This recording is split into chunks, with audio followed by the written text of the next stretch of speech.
So is that the case? And maybe you give us maybe a sneak peek if there's any features on the album. The Carter 7 is coming soon. I'm not sure. I'm not sure if we're gonna just name my next album the Carter 7, but I got albums coming as well. But I don't know when if they're gonna just name it Carter 7 or they're gonna wait for another album and name it that. But I got music for days, and they just what they do is they just come in here and they just grab a bunch of songs and they just put a title on it, like, yo, this Carter 7, this cut. So Carter 7 coming soon. So here he was doing an interview with Barstool Sports, and Lil Wayne comes through as the massive sports fan that he is. This man still watches SportsCenter religiously. He's a known Skip Bayless fan, a diehard Green Bay Packers supporter. Sports are genuinely a huge part of his life outside of music. But while I'm watching this interview, a couple of things immediately stood out. First, and I say this with respect because I used to defend him when people went in on this, Wayne really needs to let the hair situation go. People have been making jokes about his scalp and his dreads thinning out for years, and I kept telling people to leave him alone. But watching this interview, I can't ignore it anymore. The dreads have noticeably gotten thinner over time.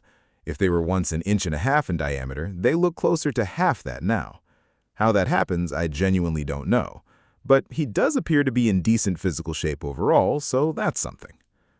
Now, the music conversation. Wayne starts talking about the Carter 7, and my immediate reaction was concern. Let me give some context here. I've said before that the Carter 6 was one of the most unfairly criticized projects in recent memory. And to be clear, people have been calling Wayne washed since the Carter 4 dropped. The day that album came out, forums were flooded with people saying it was trash and reminiscing about how great the Carter 2 was.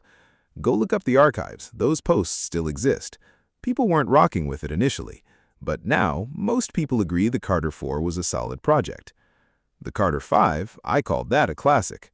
The Carter 6, overhated, but if I'm being fully honest, it's just not a strong project. And I think we're finally starting to get the answer as to why. The issue with Wayne post-Carter 5 is not skill decay. His ability is clearly still there. He went on a feature run not long ago, collaborations with Corday, a verse with Polo G, and he was absolutely cooking on those tracks. The pen is still sharp. Wayne is always in the studio, always recording, always working. That part has never been the problem. The problem is the absence of a strong executive producer, someone with a clear vision, a modern ear, and the authority to shape an album from the ground up. When Wayne mentioned that people come in, pull songs together, and decide what to name the project, I had to pause on that. Because whether it's McCain or Manny Fresh involved in that process, and with all due respect to the long history between Manny Fresh and Wayne, what's clearly missing is fresh creative direction from someone operating at the top of the current landscape. And here's what I think is actually happening behind the scenes. The people around Wayne are printing money off his endless catalog. This man records constantly. The volume of unreleased material he likely has sitting in hard drives is staggering. If those around him are comfortable monetizing that vault on their own terms, there's very little incentive for them to bring in an outside executive producer who might disrupt that arrangement.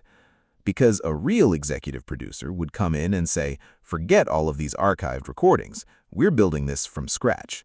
They'd sit in the studio with Wayne, establish a clear vision, and direct him like a precision instrument, point him exactly where they want him aimed, and let him fire.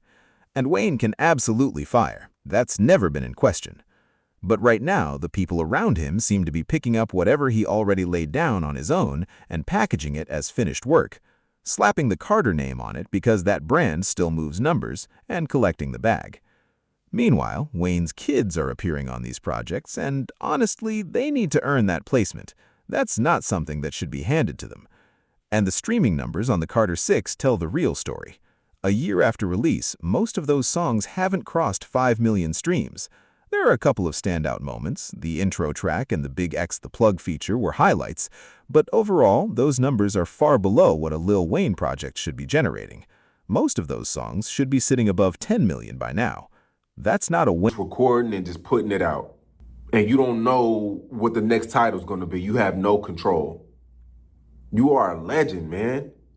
You not know, come on, man. Carter 7 coming soon. Wayne is my favorite artist of all time. But it just sucks how it played out. I mean, nothing's been the same since he got released from prison.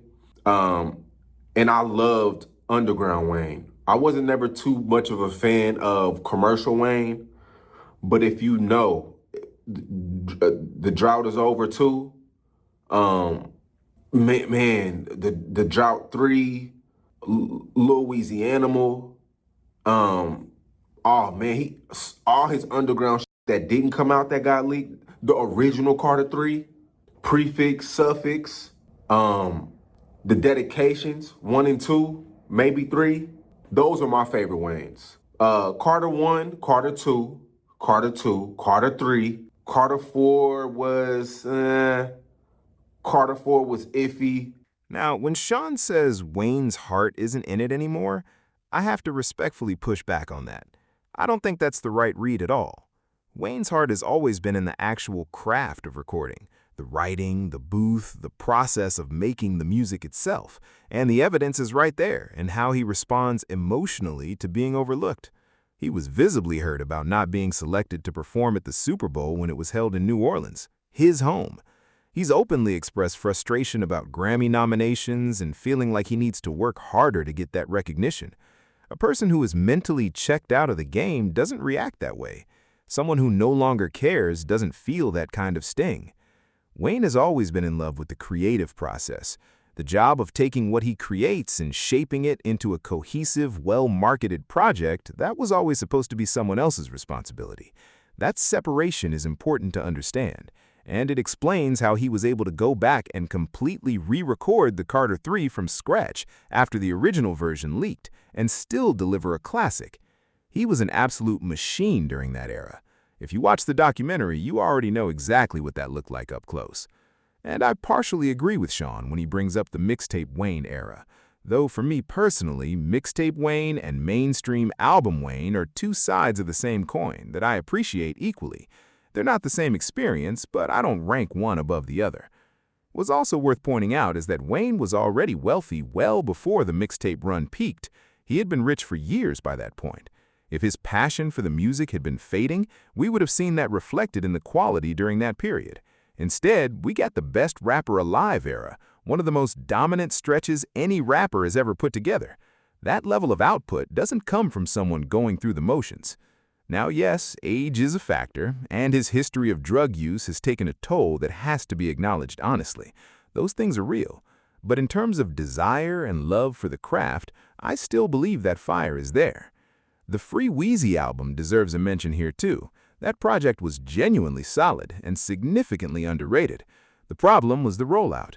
He dropped it as a Tidal exclusive right in the middle of the massive hype surrounding the Carter 5 lawsuit situation between him and Birdman. All of that momentum, and he channeled it into doing Jay-Z a favor by driving traffic to Tidal. The album did a lot for that platform. And then, years later, when the Super Bowl lands in New Orleans, Wayne City, Jay-Z essentially redirects that spotlight toward Kendrick Lamar's performance instead. Jay-Z is a ruthless businessman, genuinely one of the most calculated operators this industry has ever seen. I have nothing but respect for the way he plays the long game. But that situation stings for Wayne fans in a very specific way. At this point, I'm not sitting here in eager anticipation of a new Lil Wayne album, but what genuinely saddens me is watching someone with that level of skill not being utilized properly. Wayne is not a Jay-Z or a Kanye in the sense that he can architect his own creative vision and assemble the right team to execute it. That was never his strength. His strength is being the weapon, precise, dangerous, and capable of hitting any target you point him at. What he needs is someone steady enough to hold that weapon and aim it correctly, and right now, that person isn't there. As for retirement, I don't think that's realistic for Wayne, regardless of what he says publicly. This man loves rap too deeply. What does officially retiring even look like for someone like him? It just doesn't fit. And yes, the CeeLo Green track was fire too. Just had to make sure that got acknowledged. Let me know what you all think in the comments. Like, subscribe, and hit the notification bell if you're enjoying the content. I'll catch you on the next one.